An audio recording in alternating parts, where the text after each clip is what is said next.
इनसे जीतने वाले लोगों के 5 गुण बताने वाला हूं। पर आगे बढ़ने से पहले अगर आप इस चैनल पर नए हैं तो चैनल को सब्सक्राइब कर लीजिए ताकि आप आने वाली सभी वीडियो से फायदा उठा सकें।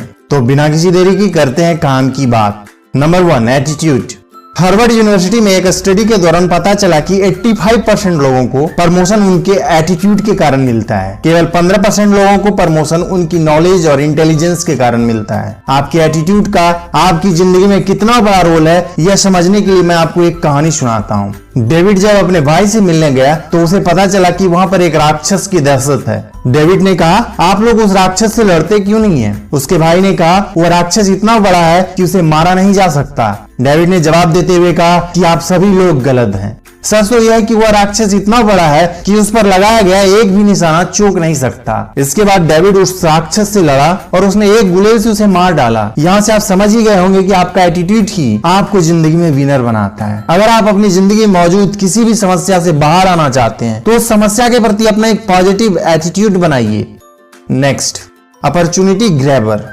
आपको इसे समझने के लिए मैं एक कहानी सुनाता हूँ। एक साधु था, वह भगवान का बहुत बड़ा भक्त था। एक बार गांव में बहुत भीषण बाढ़ आई, चारों तरफ पानी ही पानी दिखाई देने लगा। सभी लोग अपनी जान बचाने के लिए ऊंचे स्थानों की तरफ बढ़ने लगे। जब लोगों ने देखा कि साधु महाराज अभी भी पेड़ के नीचे बैठे हैं तो उन्हें यह जगह छोड़ने की सलाह दी। पर साधु ने कहा, तुम लोग अपनी जान बचाओ, मुझे तो मेरा भगवान बचाएगा। धीरे धीरे पानी का स्तर बढ़ता गया और पानी साधु के कमर तक आ पहुंचा। इतने में वहां से एक नाव गुजरी। मल्लाह ने कहा, हे साधु महाराज, आप इस नाव पर सवार हो जाइए, मैं आपको सुरक्षित स्थान तक पहुंचा दूंगा। नहीं, मुझे तुम्हारी मदद की आवश्यकता नहीं है, मुझे तो मेरा भगवान बचाएगा। कुछ देर बाद बाढ़ और प्रचंड हो गई। साधु ने पेड़ पर चढ़ना उचित समझा और वहां बैठकर ईश्वर को याद करने लगा। तभी अचानक उन्हें गड़गड़ाहट की आवाज सुनाई दी। एक हेलीकॉप्टर उनकी मदद के लिए आ पहुंचा। बचाव दल ने एक रस्सी लटकाया और साधु को उसे जोर से पकड़ने का आग्रह किया। पर साधु फिर से बोला, मैं इसे नहीं पकड़ूंगा, मुझे तो मेरा भगवान बचाएगा। उसकी हट के आगे बचाव दल भी उन्हें लिए बगैर वहां से चला गया। कुछ ही देर में पेड़ बाढ़ की धारा में बह गया और साधु की मृत्यु हो गई। मरने के बाद साधु महाराज स्वर्ग पहुंचे और भगवान से बोले, हे प्रभु, मैंने तुम्हारी पूरी लगन के साथ आराधना की, तपस्या की, पर जब मैं पानी में डूबकर मर रहा था तब तुम मुझे बचाने क्यों नहीं आए? भगवान बोले, मैं तुम्हारी रक्षा करने के लिए 1 नहीं 3 बार आया। पहला ग्रामीण के रूप में, दूसरा नाविक के रूप में, तीसरा बचाव दल के रूप में, किंतु तुम मेरे इन अवसरों को पहचान नहीं पाए। दोस्तों, इस जीवन में हमें ईश्वर कई अवसर देते हैं। इन अवसरों की प्रकृति कुछ ऐसी होती है कि वे किसी की प्रतीक्षा नहीं करते। वे एक दौड़ते हुए घोड़े के समान होते हैं जो हमारे सामने से तेजी से गुजरते हैं। यदि हम उन्हें पहचान कर उनका लाभ उठा लेते हैं तो वे हमें हमारी मंजिल तक पहुंचा देते हैं, अन्यथा हमें बाद में पछताना ही पड़ता है। Next, ready for success. अगर आप किसी भी कामयाब इंसान की सफलता की कहानी जानेंगे तो आप पाएंगे कि वह इंसान बहुत सी असफलताओं को पार करके कामयाब बना।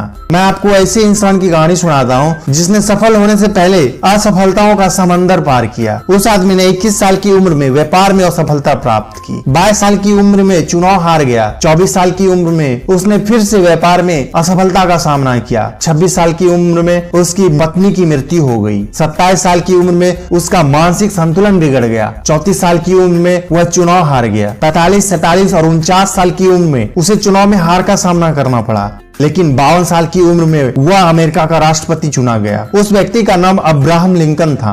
अब मैं आपसे एक सवाल पूछता हूँ कि क्या आपकी नजर में अब्राहम लिंकन एक असफल इंसान थे? आप 1 मिनट के लिए सोचिए। उन्होंने इतनी असफलताओं का सामना किया, अगर वे चाहते तो मैदान छोड़ सकते थे, लेकिन उन्होंने ऐसा नहीं किया क्योंकि वे जानते थे कि हार केवल एक भटकाव थी, सफर का अंत नहीं। आप अपने बारे में क्या सोचते हैं, यह बात आपकी जिंदगी में बहुत अधिक मायने रखती है। अगर आप सोचते हैं कि आप अपनी जिंदगी में कुछ नहीं कर सकते तो आप कभी भी कुछ बड़ा हासिल नहीं कर पाएंगे। वहीं दूसरी ओर अगर आप चाहते हैं कि आप अपनी जिंदगी में बहुत कुछ कर सकते हैं तो आप सच में बहुत कुछ कर जाएंगे। इसलिए आपका ध्यान हमेशा हाई सेल्फ स्टीम की तरफ होना चाहिए। सेल्फ स्टीम आपके काम करने की क्षमता को बढ़ा सकता है। आपको अच्छे तरीके से समझाने के लिए मैं आपको हाई सेल्फ स्टीम और लो सेल्फ स्टीम वाले लोगों में अंतर बता देता हूँ। हाई सेल्फ स्टीम वाले लोगों के पास बात करने के लिए क्रिएटिव आइडिया होते हैं, उन्हें दूसरों की फिक्र होती है, इनके पास हमेशा ही बात करने के लिए काम की बातें होती है और वे गिवर होते हैं। लो सेल्फ स्टीम वाले लोग आइडिया के बजाय लोगों की बातें करते हैं। ये दूसरों के बारे में कभी कुछ नहीं सोचते, ये अक्सर ही दूसरे लोगों से आर्ग्यू करते हैं। ये लोग गिवर नहीं टेकर होते हैं। अब आप समझ ही गए होंगे कि आपके पास हाई सेल्फ स्टीम होना कितना जरूरी है। Next, goal setting. क्या आपने कभी सोचा है कि ज्यादातर लोग विनर क्यों नहीं बन पाते? असलियत में उन्हें पता ही नहीं होता कि उन्हें क्या चाहिए, यानी कि उनके पास कोई गोल नहीं होता। एक बार एक यात्री ने एक चौराहे पर आकर एक व्यक्ति से पूछा, यह रास्ता कहाँ जाता है? उस व्यक्ति ने पलट कर पूछा, तुम कहाँ जाना चाहते हो? उस यात्री ने कहा, मैं नहीं जानता। यह सुनकर वह व्यक्ति बोला, फिर तो कोई भी रास्ता पकड़ लो, क्या फर्क पड़ता है?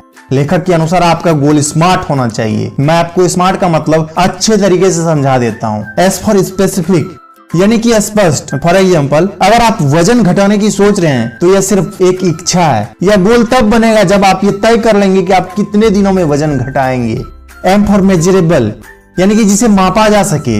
अगर आप अपने गोल को माप नहीं सकते तो आप उसे प्राप्त भी नहीं कर सकते। ए फॉर अचीवेबल, यानी कि हासिल करने के काबिल। आपका गोल कठिनाइयों से भरा होना चाहिए लेकिन नामुमकिन नहीं। आर फॉर रियलिस्टिक, यानी कि वास्तविक। अगर कोई इंसान एक दिन में 20 केजी वजन घटाना चाहे तो यह असंभव है, इसलिए आपका गोल वास्तविक होना चाहिए। टी फॉर टाइम बॉन्ड, यानी कि समयबद्ध। आपको आपके काम शुरू करने का समय और खत्म करने का समय पता होना चाहिए। अब आप समझ ही गए होंगे कि आपका गोल स्मार्ट क्यों होना चाहिए। Next, vision.